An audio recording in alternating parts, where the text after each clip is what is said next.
welcome to Basis 46, Part 1. Dangerous Imagination, Silent Assimilation. This is a book by Cara St. Louis, and it's Harald Kautz Vella, who has flown the whole way from Frankfurt, driven all night through from Switzerland to get to a plane, to come here and to deliver Basis 46. The concepts, the alarming information and the science in Basis 46 is probably the heaviest that we've ever had to deal with. Basically, in summary, we're talking chemtrails, scalar waves, acoustic waves, neg entropy, and time reversal. DNA and scalar resonance through different dimensions and realities. And they like our biophotons and the transmutation of elements. And that's just part one. There's only one way to deal with this. Just listen. If you don't understand, just keep paying attention. But people will have to get across the science behind scalar wave technology, and probably the easiest and simple way to get across that is to look up the works of Tom Bearden. He's by no means exclusive to this field of physics, but physics it is, and you need to know and understand it. When people talk about radio waves or energy waves or light waves, we're dealing with electromagnetic vector waves, acoustic waves, or waves generated when one particle hits another particle and they're slightly different and they generate a scalar wave, the scalar potential. And there's a whole pile of stuff all about that. And that is how the Earth makes the black goo. This is the definitive basis on the black goo. We've had David Griffin talk about how it was a spoil of war with the Falklands, and that was where we got our hands on it, that is to say the Brits. But it's in oil, and oil, as with all the other elements that we deal with on this planet, seem to be manufactured by the planet. The matter that's here is different than it is elsewhere, but not totally different. We don't want to go into the details. The point is that the black goo is the seed of life that creates us. It's made in the earth, it travels through the earth at great speeds, and it makes the energy vortices and energies which we pick up and call ley lines. The problem is that by directed intent, a new or different black goo was deliberately seeded onto this planet about 80,000 years ago through a series of clusters of meteor showers which impregnated the Earth's crust, and this toxic, incompatible black goo emerged, and it's causing us a lot of problems. Now, there were a lot of discussions with Harald off camera. One involved giant spiders, and I think we may cover that in part 3. Anyway, Basis 46, covering chemtrails, scalar acoustic waves, neg entropy, that's the opposite to entropy, time reversed, DNA, scalar potentials, and these creatures eat on our biophotons. It's their biophotons they want. The biological photons that comprise your light energy, which is you as a living being. They live off that and they love it. And ultimately transmutation of the elements. This has taken a great deal out of me personally. I've even lost friends in the last week. This has been too much for many people. Harald spoke the next day, immediately after this recording, at the Basis conference at Woodborough, and we'll be including that as an edit as soon as we can. The sensation of the black goo forms is different. One is full of empathy, you have a heart in there, and one is cold and empathy-free. A lot of details here, a lot of information, very serious stuff. Basis 46, part 1. Okay? Right. Harold, we're talking about black goo, smart dust, but you've got something you want to say first. You want to introduce yourself. Yeah, maybe I should do that. I'm coming from Germany. I'm into many fields of research. I've been doing free energy for quite a while. I stepped a little bit into medical research, starting with electrosensitivity. And at a certain point, I had to start to deal with environmental monitoring.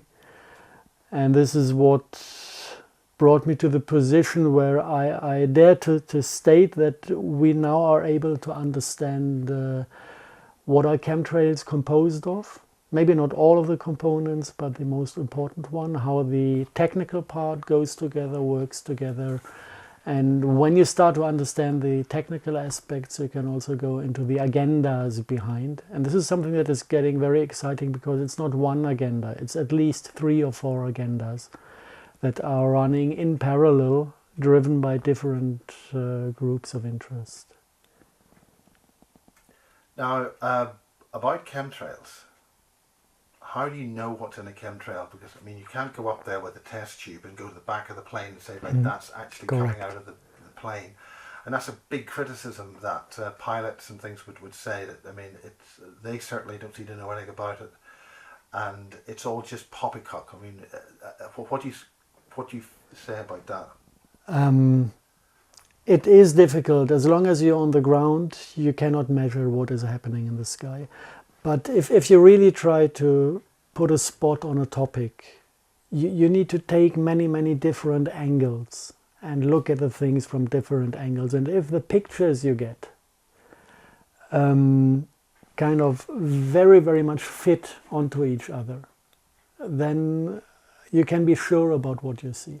Like, for example, if you look at the sky just with your normal eyes, you cannot tell a chemtrail from a contrail, but what you can tell is that every evening on the sunny side of the evening sky you have stripes. On the star side of the evening sky you have a very clean and pure view onto the stars, which explicitly says you have something in the air that is photoionizing, that is sensitive to the light of the sun, and as soon as you have the light of the sun on whatever is up there, it is producing current, and the current on the particles or whatever it is producing vapor, so it's getting cloudy.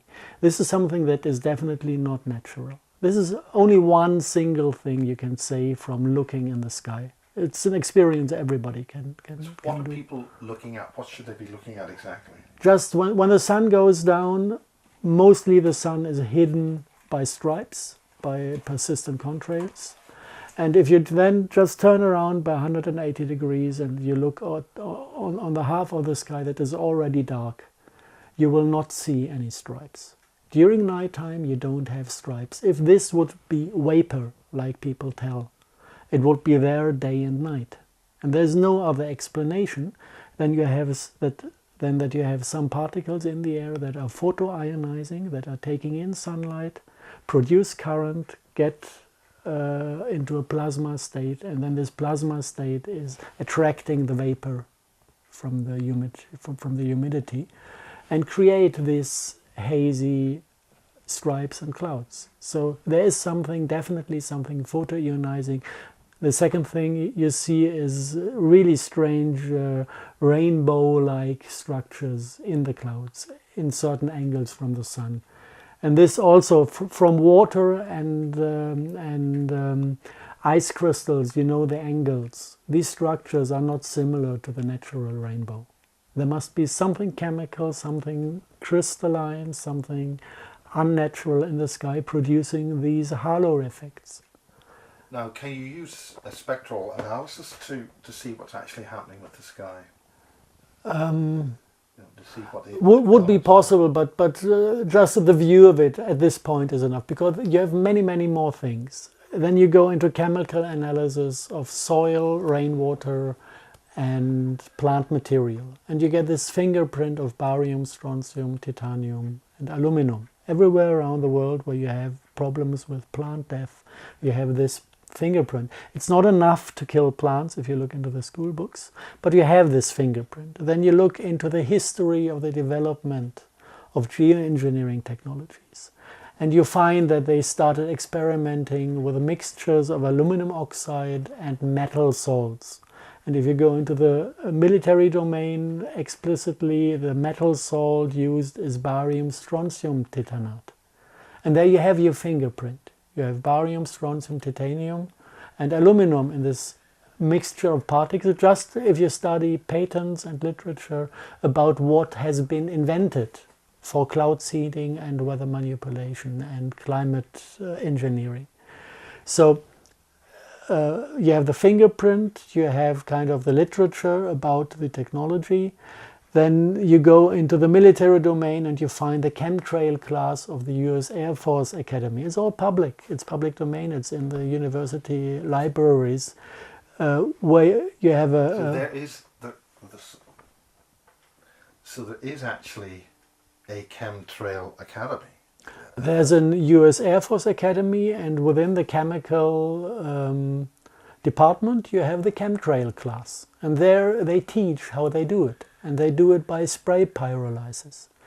They insert certain chemicals, weaks, metal salts, diluted with water or with methane. Is this in the fuel, or is it a different...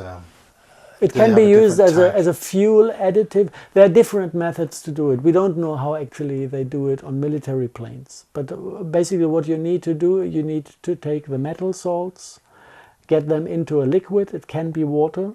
It can be something that is burning as well. And then you create... in other words, is this added during combustion? It is added into the air that is sucked in to the combustion process as a very fine vapor, like with. So it's not in the fuel. No, not Right. necessarily. Okay. Because you need you need to control the particle size, and controlling the particle size you can do by defining the size of the droplets you produce, and this is done by ultrasound. Different ultrasounds frequency produce different sizes of droplets, and then the droplet goes with the air into the engine, into the combustion process, and there it dries out or burns and creates nanocrystals. And it's exactly the same. How is this introduced in the engine then? I mean, how, At the entrance of the engine, you have a nozzle that is spraying droplets of liquid into the air that is sucked into the engine. Now this is after the primary engine cowling, the big fan that we would see from the outside. Before this there should be a nozzle blowing in these vapors. So, but that would mean you'd be able to see some kind of extra nozzle in front of the engine somewhere. You can see it in every normal civil plane. I just came to London with a plane. I checked all the planes that I could see. They all have a kind of nozzle in front of the engine. If you ask the engineers, they say it's a temperature sensor. So I'm not 100% sure about if this is the thing, but there is something that looks like a nozzle in front of every engine. And in the military part, we don't have possibilities to look into the planes, but this is how it is done by the book. And actually, it goes much further. If you look not into the chemical analysis, but if you look into the microscopy of raindrops and snow, you find all those particles, and you can exactly define by crystallography what mineral you can see. And all those minerals, you find the barium strontium titanate, you find aluminum oxide, you find manganese oxide, and all these particles, if you look into the literature of industrial nanoparticle production, all the particles you find in industry are produced by spray pyrolysis. So these are so many different angles to have a look at what you find in environmental analysis, that actually it is overdetermined. It's not something hinting to something that could be like this. You have many hints that hint to exactly the same procedure and exactly the same concept. And it's easy to be done. Even if you would say parts of the chemistry are within the fuel, then it's not a miracle that nobody is confronted with the fact that he is doing this, because in Europe the fuel is coming to Rotterdam in big ships, and from there you have 8,000 kilometers underground pipeline to the military airports, and from there it goes directly into the plane. And I talked to many people from the German army. Nobody knows what is in the fuel they use. They are being told. I mean, they're told what? They're told. Sorry. I mean, they're told what's in the fuel. What they say is this is just kerosene of minor quality. This is why it smells so bad. But it is not. If you put your finger into it, your finger is completely white. Yeah, so this is not typical for diesel or kerosene. I know soldiers who steal it to run their little airplane models. You know, if you just do this as a sport to fly small models of airplanes, stealing JP8 is a good idea because this burns like hell, and it's really fun to fly with it. So you mean your little planes can fly like blazes? Huh? Yeah. So they usually steal JP8 for fun reasons, and nobody of these soldiers in the German army are allowed to look inside the chemistry of this fuel. They are told that it's just cheap fuel. They realize it's not, because they get a massive headache if they're exposed to the fumes. And but there's no one within the German army who would have access to records what they really put in. It's delivered with pipelines, it's put into the planes, and then it's used. And the same thing is done. That's a classic time where people could get that fuel and have it analysed. I'm still trying to get some samples. Until now, nobody had the guts to steal and bring it into the environmental monitoring. It's classified information. People get into trouble. So you would have to analyse it in a non-listed laboratory, a private lab that could do the analysis. Yes. An official lab would not dare to touch JP8. This is a legal problem. Right. Well, maybe there's another country somewhere that it might be possible. But even if you have an analysis, then to make a legal case out of it, you would need to say where you got it from, and latest then people get into trouble. So this is not easy to handle. But actually, I'm not too keen on messing up with the U.S. military on that level. We know enough about what is in the raindrops and in the snow and in the soil that we can kind of deduct the concept behind it. So this is giving a very clear picture of what they do. And this is kind of like, I tend to describe it as onion layers of onion peels. You have the outer structure. This is just military technology. Yeah, this is the onion. The onion. Yeah, this is what you see from outside. It is connected to the rocket shield. They utilize to protect the Western countries from Russian attacks. And this is something, but basically it's openly discussed. You have a particulate plasma that is. It's possible to activate it with microwave radiation. You need HARP-type devices to activate it. And once... exactly how do you activate it? I mean, HARP is a sort of, it's not microwave, it's a shortwave. It's microwave. It's microwave. It's microwave. And these... And again, there's lots of different HARPs around the northern hemisphere. Yes, but for activation you use microwave. Because part of the particulate plasma is this barium strontium titanate. This is piezoelectric crystal with very, very elaborated electro-optical properties. And it's made for being activated by all kinds of radiations. But I mean, the radiation from the sun will do that.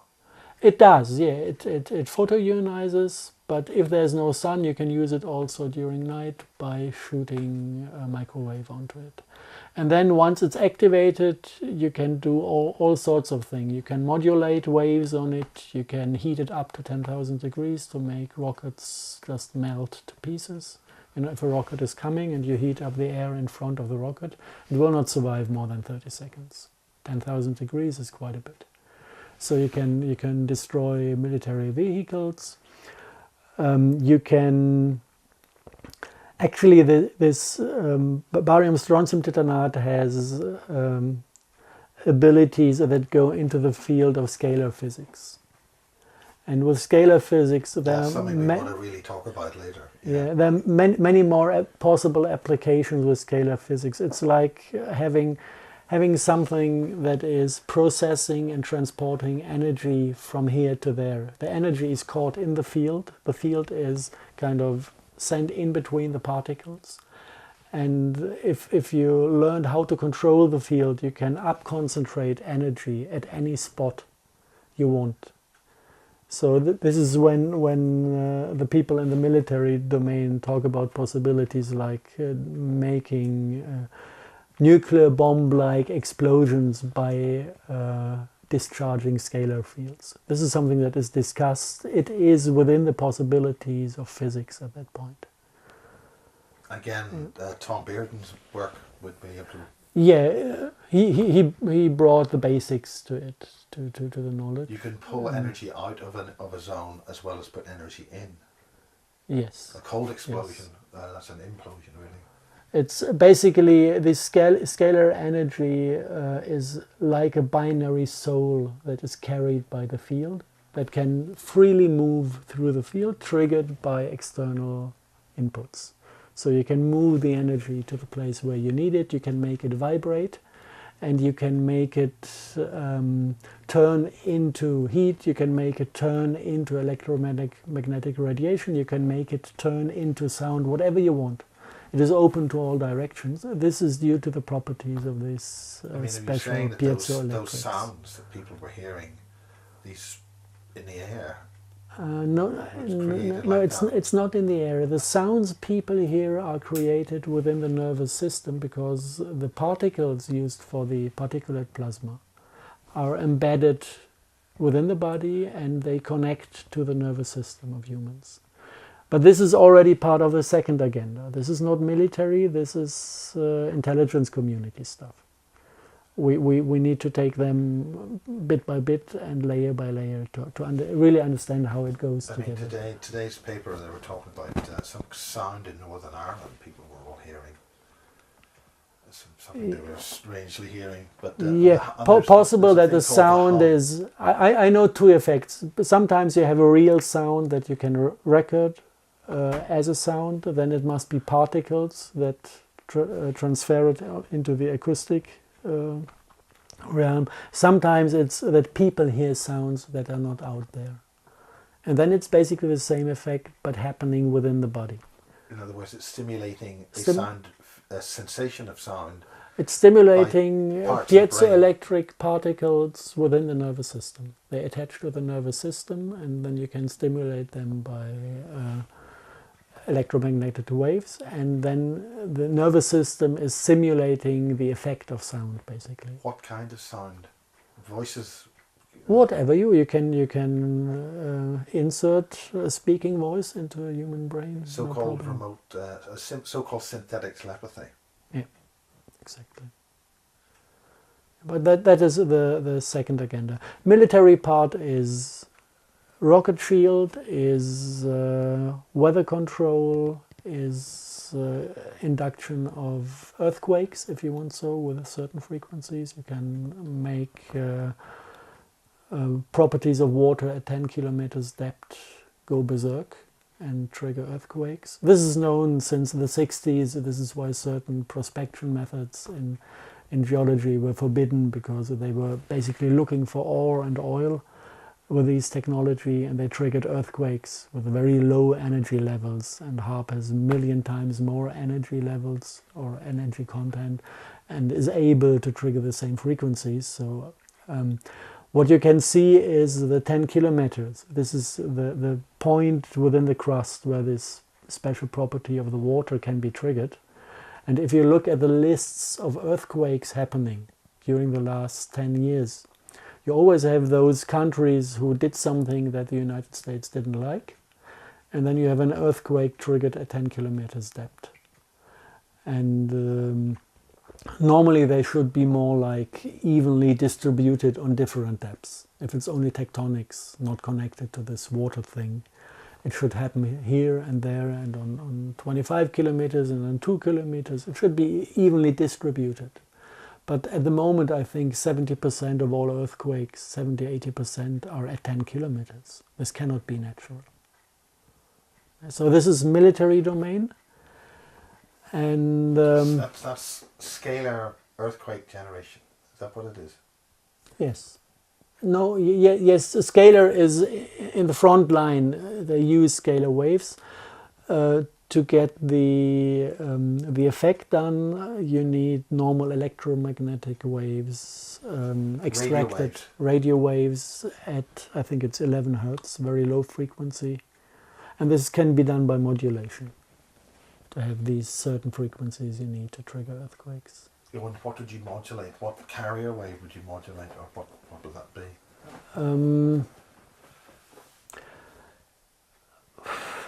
I don't know exactly how they do it, but imagine you create a plasma and you have the ability by electromagnetic waves to make the plasma vibrate. Then you have flowing current in the sky. And with flowing current in the sky, you can, it's like a transformer, you can generate normal electromagnetic signals.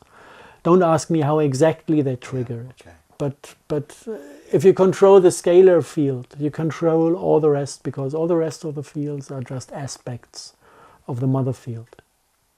You can see this if you go back in the history of physics. It has been formulated very clearly with Maxwell and other researchers up to the 20s, and then they forgot about the notation of scalar fields because it was not necessary for the normal physics for engineers that produce normal technologies. They didn't need the full notation of these electromagnetism.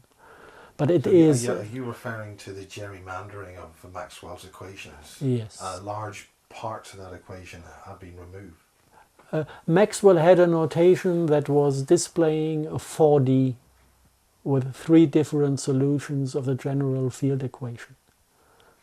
And if you look at the military technology, they operate with a full 4D. It is exactly the same knowledge that is utilized for military technologies. Maxwell described the mathematics, and then the civil domain forgot just about 2 of the 3 equations, solutions of the equation. They forgot about scalar waves. And well, forget's being very kind. Surely, I mean, you mentioned in the car that was specifically removed. If you like, yes and no. It was. They had difficulties to measure those fields back then. Tesla did at least measure longitudinal waves. That was possible. This is on purpose. Had been forgotten on purpose. To measure scalar fields is not so easy. We have artifacts from that time. We know exactly that, for example, Victor Schauberger developed measurement equipment for scalar fields. Now, can you explain the difference between a scalar field and, for instance, a magnetic field or an electric field? Because that's a sort of a scalar quantity, isn't it? Yeah, for the general audience, it's just to get a picture of it. If you have a normal electromagnetic propagating wave, this is like a sine. This is a direction of propagation, and the vibration of the field is in a right angle to the direction of propagation. If you take 2 of these waves that have the same frequency but opposite vibration direction and you overlay them, then all the components that go in a right angle from the direction annihilate each other. And what is left over is a longitudinal field.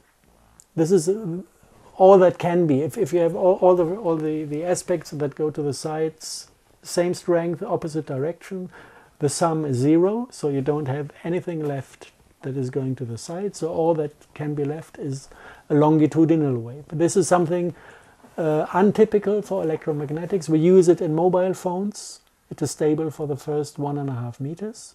And then it kind of dissolves and is getting... You're saying they're using scalar waves in mobile phones? No, longitudinal waves. Okay. Well. Now, if you take 2 longitudinal waves and overlay them in a way that they also annihilate each other, then you get a scalar wave.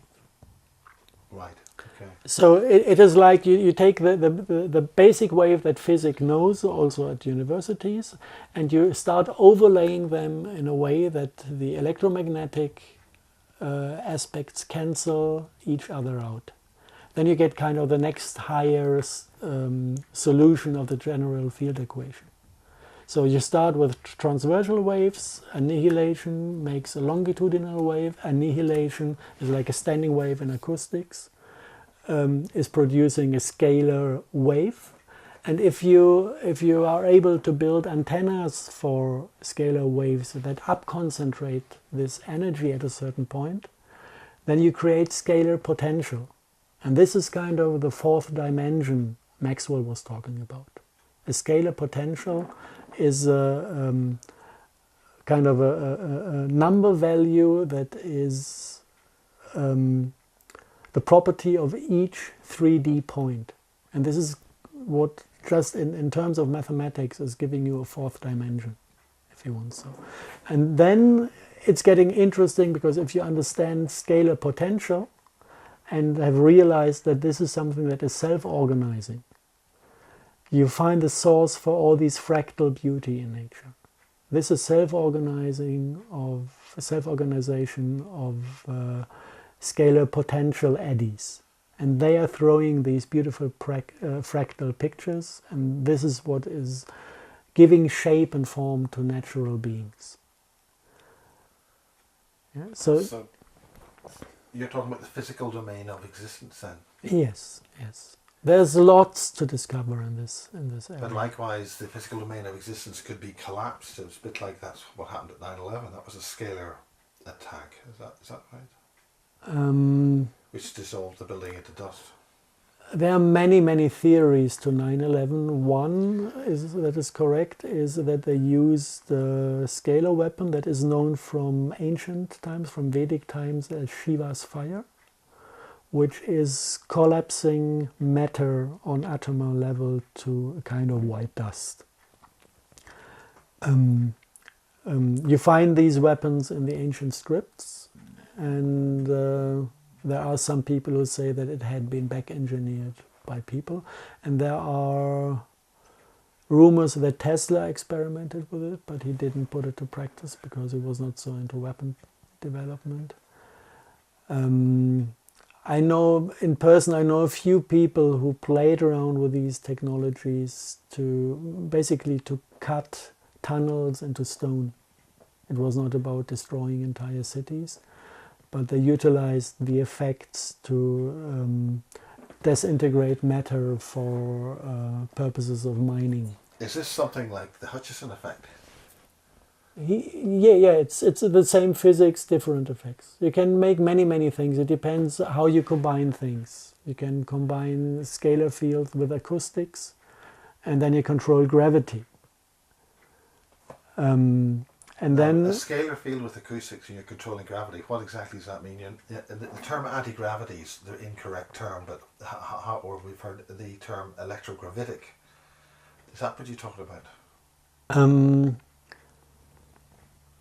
For example, if you look into how the monks in Himalaya build their monasteries, the tradition says that they use the trumpet and meditation. Meditation produces thoughts, and thoughts are scalar waves.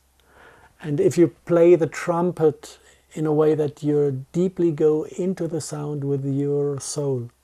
You synchronize acoustic and scalar wave. And then they took the trumpet and moved the rocks up the hill with the trumpet. We can take it a bit slower, using things that basically everybody can buy in a shop. There's one application that is not in electromagnetics but in acoustics that is very beautifully explaining the possibilities of scalar physics. If you build now I have always been confused then by the way you generated a scalar wave. Now, could we just come up with some basic concepts of definitions for ordinary people? Yes. A lot of people use the term electromagnetic wave when they're not dealing with that at all. For instance, a static, the kind of electric field that people would find in a crop circle is because of the standing static charge of the crop. But they would then call that an electromagnetic wave. So could you just basically give us some basic definitions of what's what, so that people can understand what you're talking about there? We're talking about acoustic waves, control of gravity here.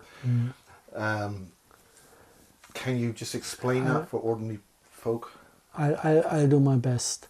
Actually, before Nikola Tesla started to study electromagnetics, he studied, I think, 3 or 4 years acoustics. Because acoustic is a push wave, longitudinal wave. Now, if I start to deal with acoustics, there are very beautiful examples of how this works. Sorry, what do you mean? You almost said transverse wave there. Transversal is like a sine, and longitudinal is like sound, vibrating in the direction of propagation. Ah, okay, yeah? That's what it's called. This is the first distinguishing you need to do. Now, if you look into acoustics, if you're a musician, you want to record your music, you go into a studio. The first thing you do is you take out most of the echo by building absorbing elements on the walls. Then you go into the studio and you measure the self-resonance of the room that is left. Like you tune through all different tones, like woo, going up, and then you record the amplitude, and you find certain points that are too loud, where you have a resonance in the room where the sound is amplifying itself. And for instance, that resonance effect is used in church organs to make a small sound very loud. Yeah. And then you want to get rid of this resonance to have smooth and normal levels on all tones. And then you use a Helmholtz resonator.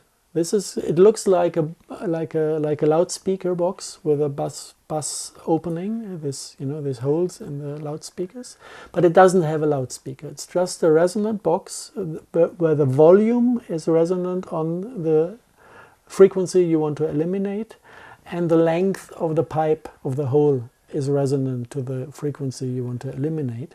And then you put it in the corner of your studio. And then something really miraculous happens. This Helmholtz resonator is starting to resonate with the frequency that you want to eliminate, and it starts resonating, and then the box is sending out an inverted signal into the room, and then all the frequency, the acoustic energy that is distributed in the room is using this inverted signal like a railroad, and it's traveling into the box. And then you have like stone wool in the box, and the stone wool is dissipating the energy and killing the resonance on that point. And this works in every normal music studio on the planet. And this is a miracle, because I have equally distributed sound energy in a room that is on its own, traveling into the corner of the room, going into a box, into a little hole, turning itself into a heat energy. If I would be clever, I would say, no, we fucked up the second law of thermodynamics, because we made energy up concentrate on its own on one point, and we build a power plant out of this. And it doesn't make sense in acoustics, but if you use the same effect in electromagnetics, you are immediately into the research Tesla did. Like he said, we have all these electromagnetic waves in the magma in the core of the Earth, where you have excited hot liquids, molten stone, that is moving very fast, and these eddies and vortices create electromagnetic fields. He wanted to extract that energy, so he just built an electromagnetic Helmholtz resonator that was kind of sending a little signal down to Mother Earth, and then on this railroad, the entire energy from the core of the Earth traveled back into his little instrument he used just to tease the right frequencies. And this is where people say that he almost destroyed San Francisco because his house started to shake from all the energy coming back.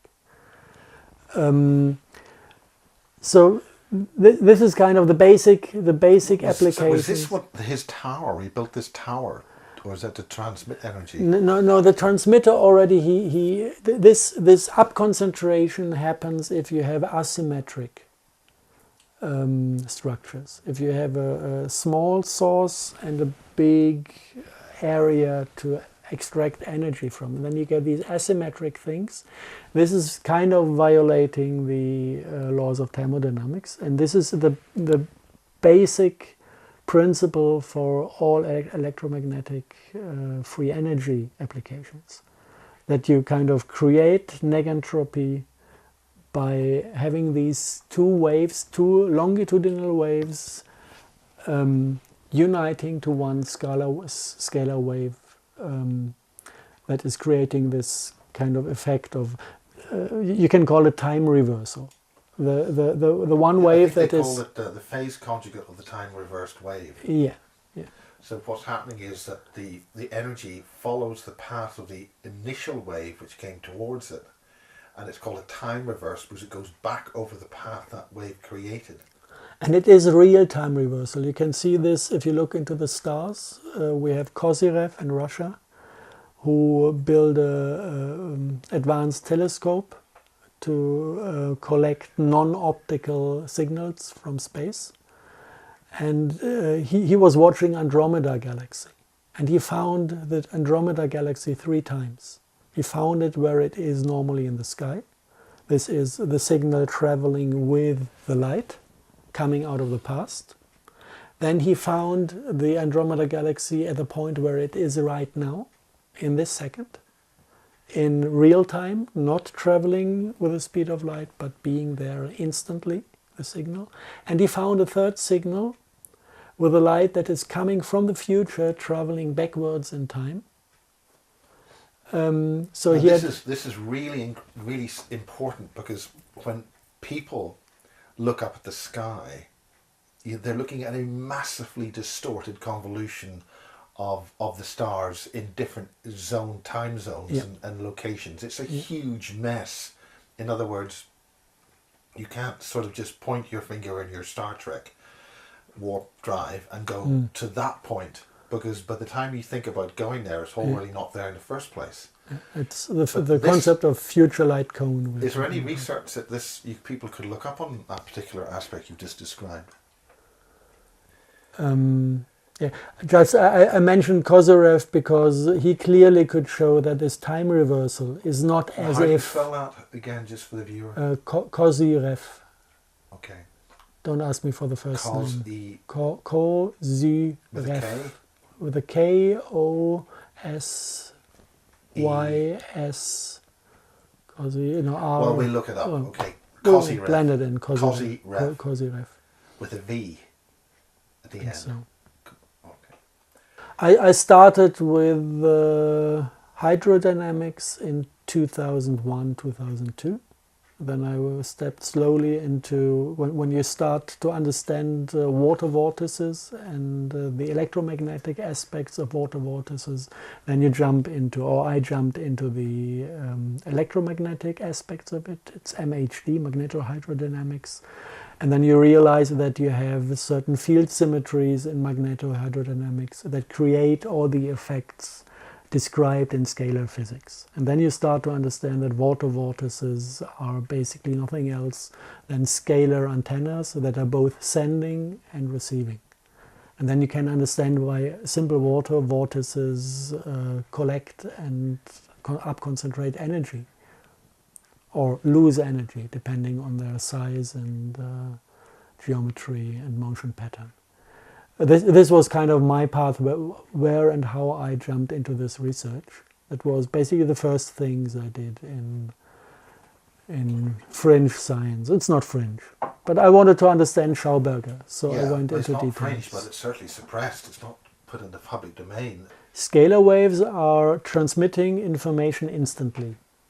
The time it needs, it is half the wavelength to transmit information independent from distance.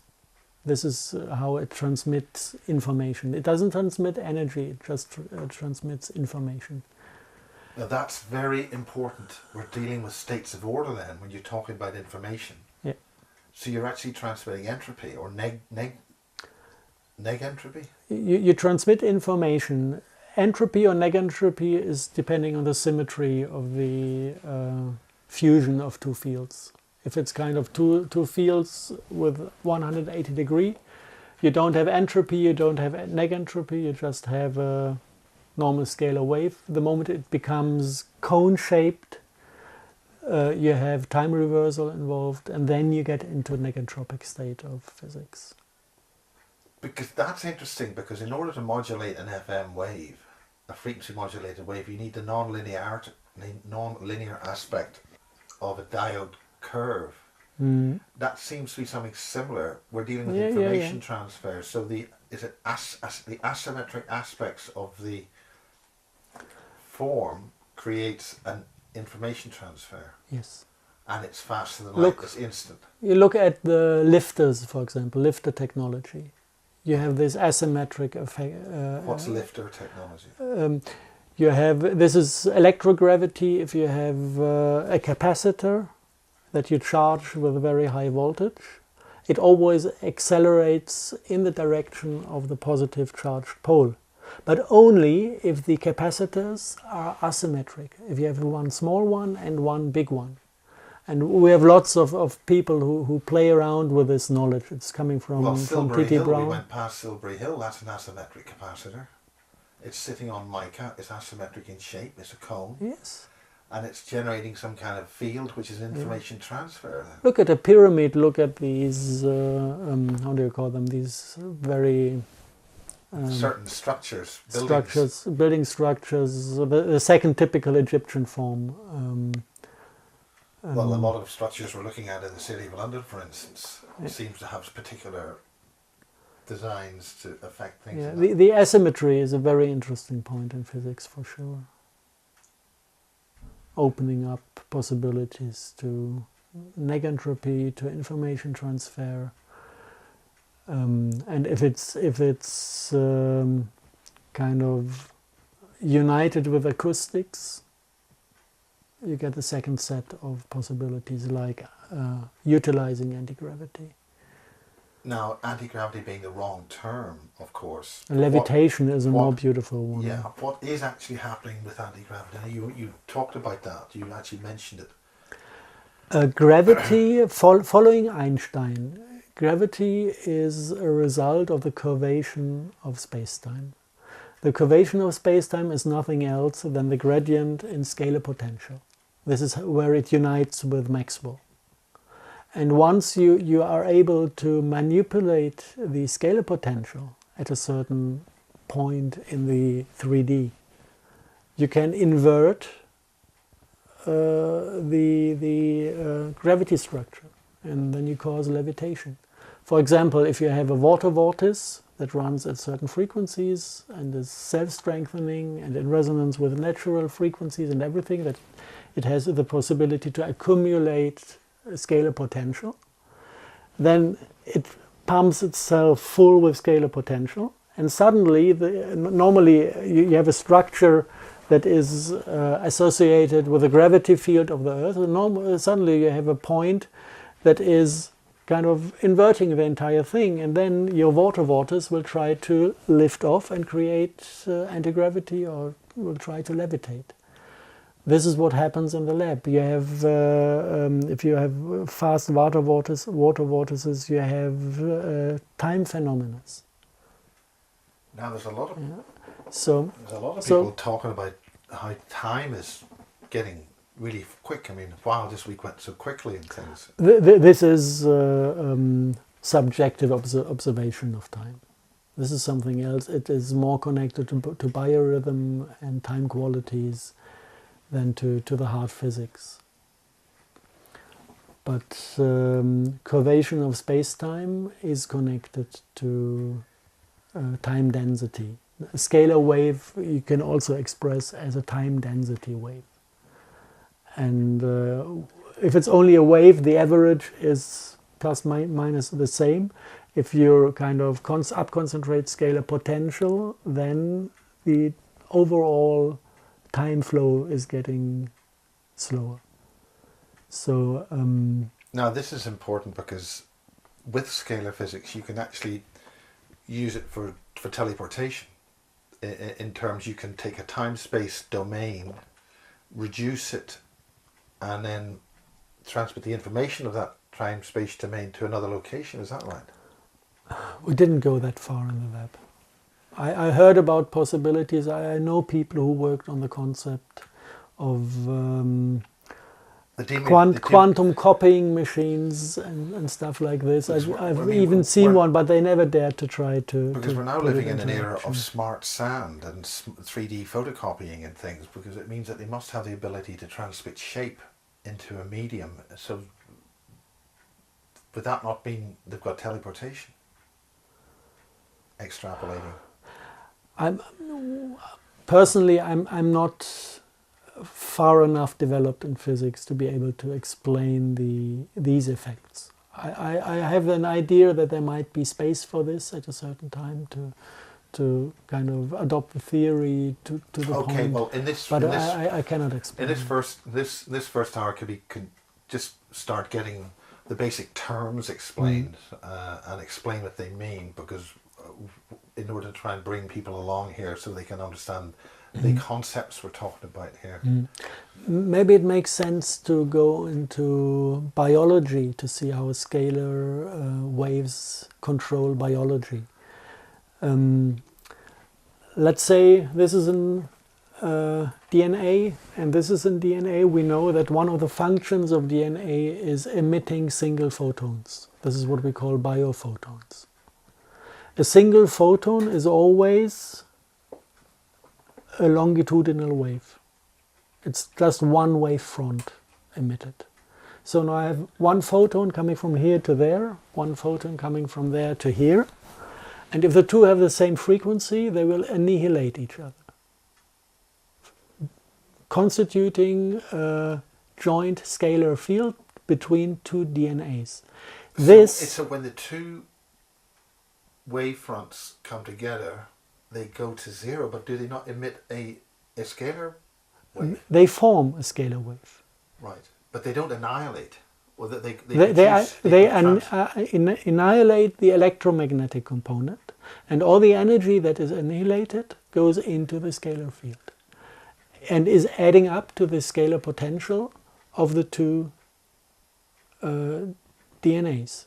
So if I have millions of DNAs sending light back and forth, it adds very, very much energy to the scalar potential of the human being. This is what we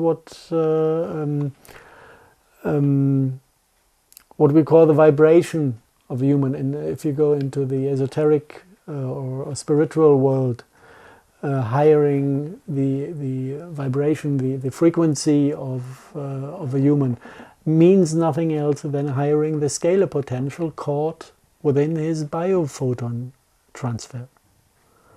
And you can explain many, many things with these. Sorry, is this meaning that the light body, that the people refer Yes. to the DNA emitting light, The cells emitting light? Yeah, the light body is getting stronger. This is what evolution is about.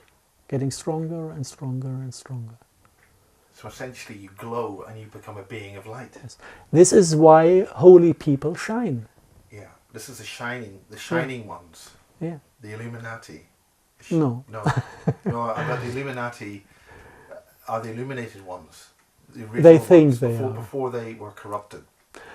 Okay, I don't talk about the original ones. So the ones we know today are not shining very bright. No, and there's a whole thing about this we need to talk about, we discussed in the car, but let's get the basic concepts. Okay, continue.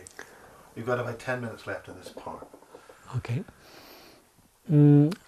Okay, so now we can understand certain beautiful things in nature. For example, if I extract my blood, send it to Australia, sit in front of a TV and watch a horror movie, then the second when I see ugly pictures, my blood in Australia will start to produce hormones relating to the thing I see. This is because the biophoton exchange in the annihilated state is completely independent of distance. It tunnels through the entire planet because it is a standing wave, it is a scalar wave that transmits information instantly. Now this is interesting because I refer to John Irwin. He was able to go through what was called the death process, but he was able to go to different parts of his DNA in different dimensions and see through the being in those dimensions what was going on, and then come back to his body in this reality. So is that the basic principle? This is going far beyond the basic principle. I could understand if I it's crucial that his DNA was somewhere else.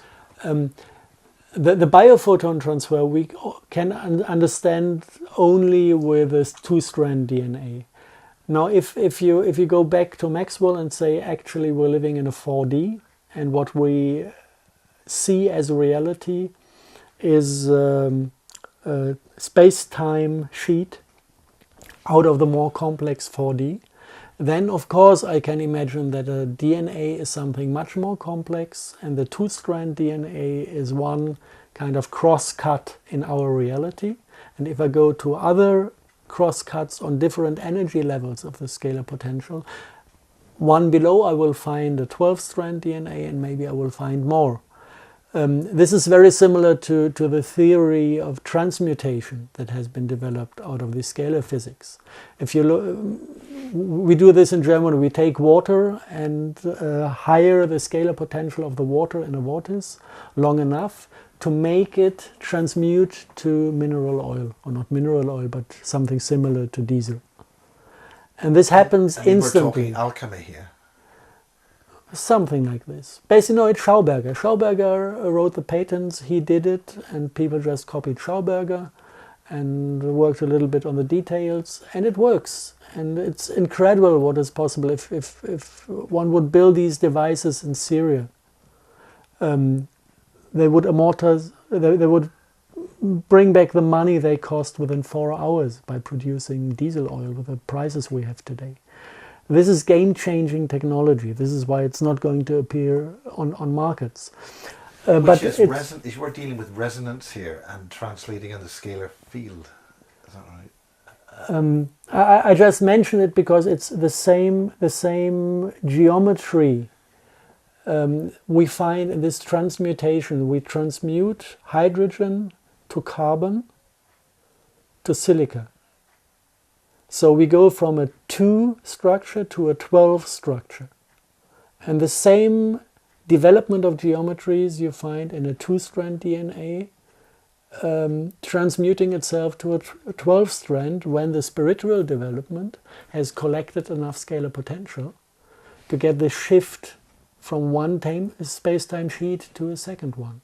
This is all incredibly coherent in geometry. All you need to manage is to get this 4D into your head, to make it something sensible, and then you start to see the pictures, and you start to see how physics works. But that would make the periodic table a scalar chart. Yes, you find this. You take the fundamental initial vibration, which is the dot, the event. It's all published by Walter Russell in the 20s, 30s. He is displaying the full knowledge about the real table of elements, and he is adding to the one we have the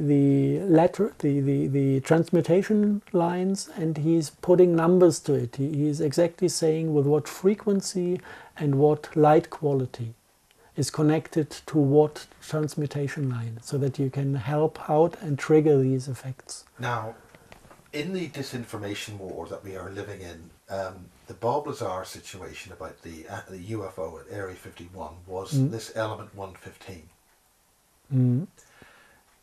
Is that giving us a clue as to what they're really talking about then, in terms of what elements they were doing to create some kind of warp space device, trans-dimensional device? Is there a clue then that we can look at that, element 115?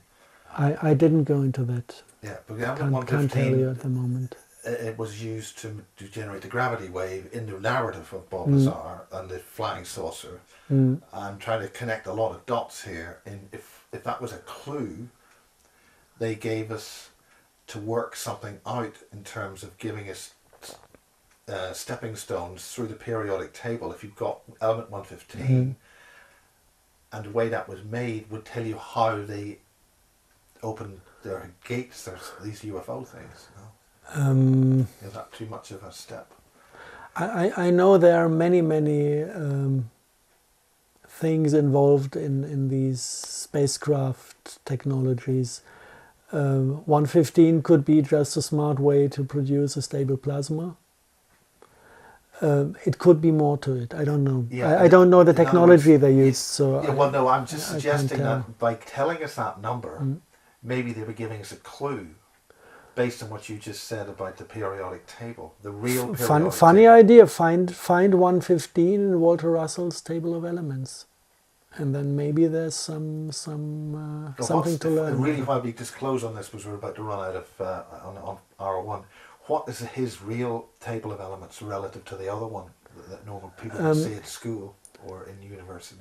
He's connecting dots in the sense of that he sees the inbuilt harmonies.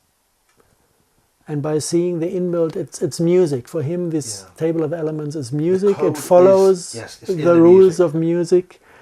And by understanding the music within the table, he can say what turns into what, because it's like an 440A going to an 880A and nothing else.